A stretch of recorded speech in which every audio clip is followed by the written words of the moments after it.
नमस्कार, मैं आचार्य विनोद भारद्वाज आप सभी लोगों का आज के इस सुंदर कार्यक्रम में स्वागत करता हूं। आज हम बात करेंगे साल के पहले चंद्र ग्रहण का। 3 महायोगों के साथ यह चंद्र ग्रहण आपके जीवन में क्या स्थितियां लेके आ रहा है। हम बात करेंगे इस चंद्र ग्रहण का प्रभाव क्या भारत में है कि नहीं है, क्या भारत में इस चंद्र ग्रहण का सूतक मान्य है कि नहीं है। यदि आपके घर में माताएं बहनें यदि गर्भवती हैं तो उनको किन किन सावधानियों के साथ रहना है। चंद्र ग्रहण के दौरान क्या क्या आपको करना चाहिए, क्या क्या नहीं करना चाहिए, किस राशि में चंद्र ग्रहण लग रहा है। और कार्यक्रम के अंत में 3 ऐसे महा उपाय देंगे जो चंद्र ग्रहण के दौरान आप करके अपने बिगड़े कार्यों को आप संवार सकते हैं। एक ही कार्यक्रम चंद्र ग्रहण के लिए काफी है, पूरी जानकारी आपके लिए लेके आया हूं। लेकिन आपसे एक खास मेरा निवेदन है, यदि आप हमारे YouTube चैनल पे आए हैं, अभी तक हमारे YouTube चैनल को सब्सक्राइब नहीं किए हैं, तो मेरा आपसे निवेदन है कि आप हमारे परिवार का हिस्सा बने, अर्थात हमारे YouTube चैनल को जरूर सब्सक्राइब कर लें। कार्यक्रम अच्छा लगे तो जरूर शेयर करें औरों के लिए। अब बात करते हैं चंद्र ग्रहण की। देखिए, चंद्र ग्रहण और सूर्य ग्रहण 2 खगोलीय ऐसी घटनाएं हैं जिसका कि धार्मिक तथा वैज्ञानिक महत्व है। मनुष्य के ऊपर इसका प्रभाव पड़ता है। ज्योतिष शास्त्र में आते हैं तो चंद्रमा को मन का राजा कहा गया है और कहा गया है कि व्यक्ति जो मन से विचार करता है वह जीवन में क्रियान्वित करता है। चंद्रमा पे ग्रहण लगना इस मानव जीवन में एक तरह से मन पे ग्रहण लग जाना होता है। तो इस चंद्र ग्रहण के बारे में हम पूरी जानकारी आपको देंगे, लेकिन पहले हम जानकारी देते हैं कि चंद्र ग्रहण लग कब रहा है और वह 3 जो विशेष खास योग हैं वह कौन कौन से योग हैं, इस विषय की जानकारी देते हैं। देखिए वैशाख शुक्ल पक्ष पूर्णिमा को बौद्धि पूर्णिमा कहा जाता है।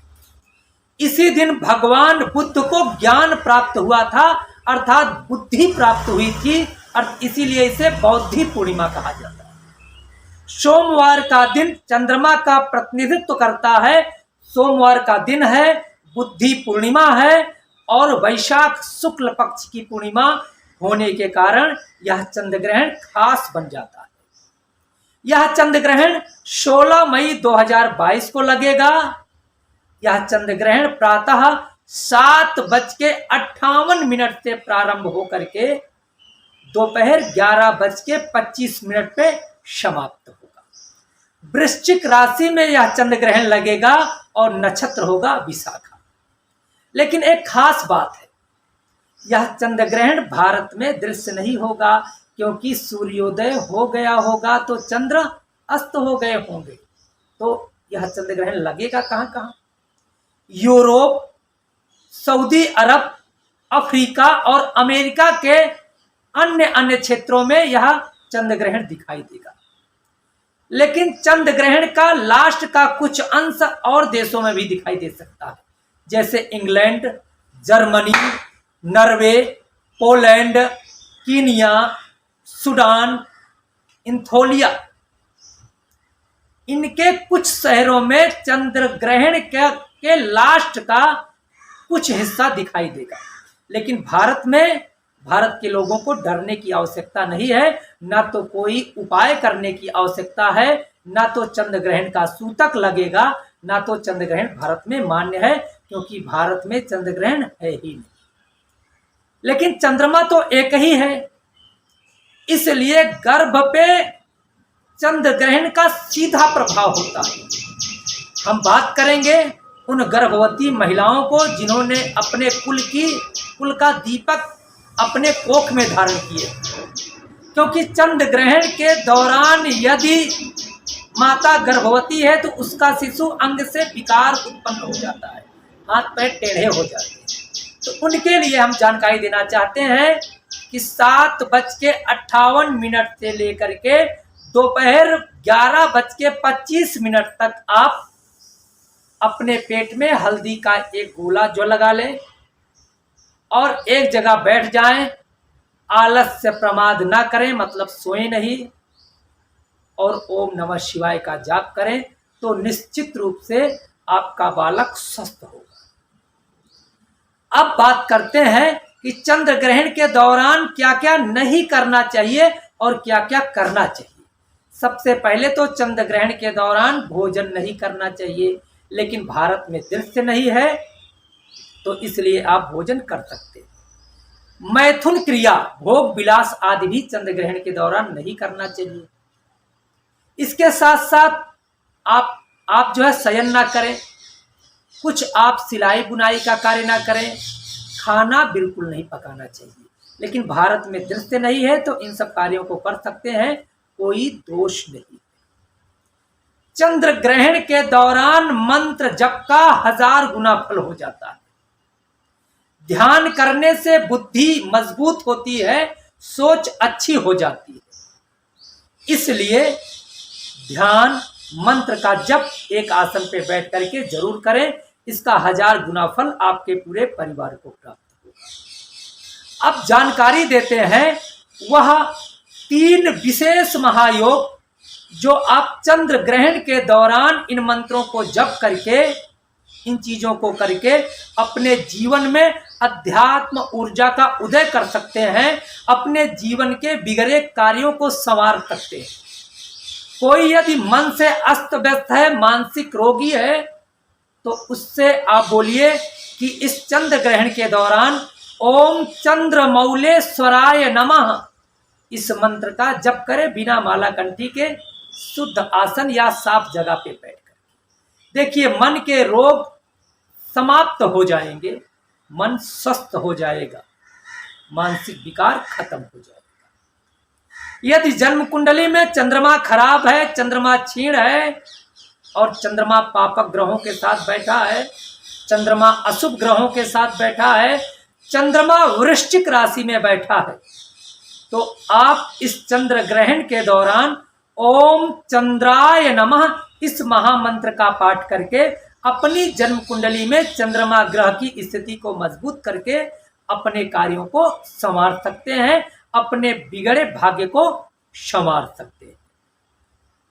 यदि मन अशांत रहता है, मन में बहुत ज्यादा अस्त व्यस्तता है, भूलने की बार बार आदत हो गई है, तो चंद्र ग्रहण के दौरान ओम नमः शिवाय इस मंत्र का पाठ करके देखिएगा, भूलने की आदत और मन की अस्त व्यस्तता जरूर आपके जीवन से चली जाएगी, क्योंकि 3 विशेष महायोगों के दौरान यह चंद्र ग्रहण लग रहा है, तो इसका भी फल आपके जीवन में आएगा। धन धान्य की प्राप्ति के लिए चंद्र ग्रहण के दौरान एक घी का दीपक जला ले और ध्यान रहे दीपक पूजा स्थल पे ना रख के ईशान कोण में रख सकते हैं, अपनी दुकान पे रख सकते हैं।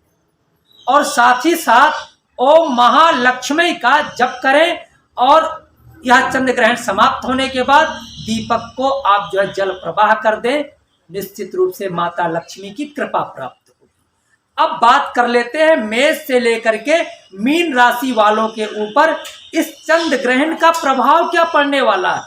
देखिए वृश्चिक राशि में अगर चंद्र ग्रहण लग रहा है तो लग्न में ही लग रहा है, इसलिए वृश्चिक राशि वाले जातक अति उत्साहित होकर के 15 दिन तक किसी कार्य को ना करें, अन्यथा उनके जीवन में कुछ दिक्कतें आ सकती हैं। क्रोध का परित्याग करें, गुस्से का परित्याग करें।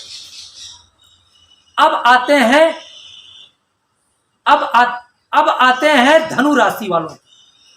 देखिए धनु राशि में द्वितीय भाव में आएगा चंद्रमा, तो इनके लिए एक विशेष जानकारी है कि अर्थ का आप लोग अनादर न करें और वाणी पे नियंत्रण रखने का प्रयास करें, अन्यथा 15 दिन तक आर्थिक हानि में आप फंस सकते हैं।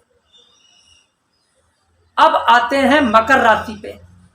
तो मकर राशि पे आते हैं तो तृतीय भाव में होगी मकर राशि, तो मकर राशि तृतीय भाव में होगी तो अपने से बड़ों का सम्मान करें, अपने से बड़ों की बातों को मान करके अपने कार्यों को आगे बढ़ाएंगे तो निश्चित रूप से 15 दिन में कोई शुभ समाचार आपको प्राप्त हो सकता है या आपके कार्य में उन्नति प्राप्त हो सकती है। अब आते हैं कुंभ राशि पे। कुंभ राशि वालों के लिए जानकारी देना चाहता हूं कि माता का सम्मान करें, अति आकर्षित होकर के किसी चीज के ऊपर पागल ना हो, अन्यथा हानि उठाना पड़ सकता है। सावधानी बरतें, 15 दिन की सावधानी जरूर करें। अब आते हैं मीन राशि पे। मीन राशि वालों के लिए विशेष अच्छा है क्योंकि पंचम भाव में होगा, विद्या की प्राप्ति होगी, संतान पक्ष से कोई शुभ समाचार मिल सकता है, लेकिन प्रेम के जाल में अंधे बनकर के भागने की 15 दिन में आवश्यकता नहीं। अब बात कर लेते हैं मेष राशि, पहली राशि, क्योंकि खष्टम भाव में है, शत्रुओं से सावधानी बरतने की जरूरत है।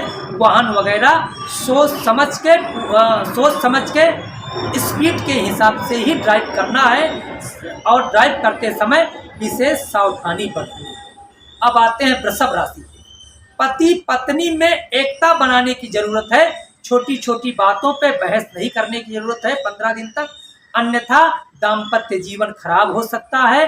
दाम्पत्य जीवन को संवारने के लिए अपने जीवन साथी को इन 15 दिनों में कोई उपहार लाके देंगे तो दाम्पत्य जीवन और अच्छा हो जाएगा।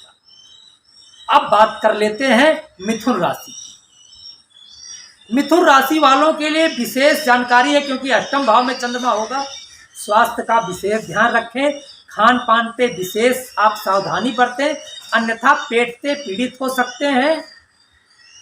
और किसी भी कार्य को करने के पहले सोच विचार करने की आवश्यकता है 15 दिन तक।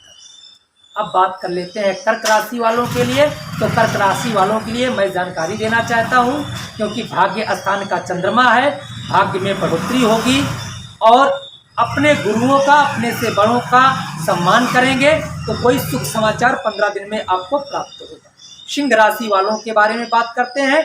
तो सिंह राशि, क्योंकि दसम भाव में इस ग्रहण का प्रभाव होगा, आप अपनी नौकरी के प्रति, अपने जॉब के प्रति सजग रहें, विशेष सावधानी के साथ अपने कार्यों को करने की आवश्यकता है।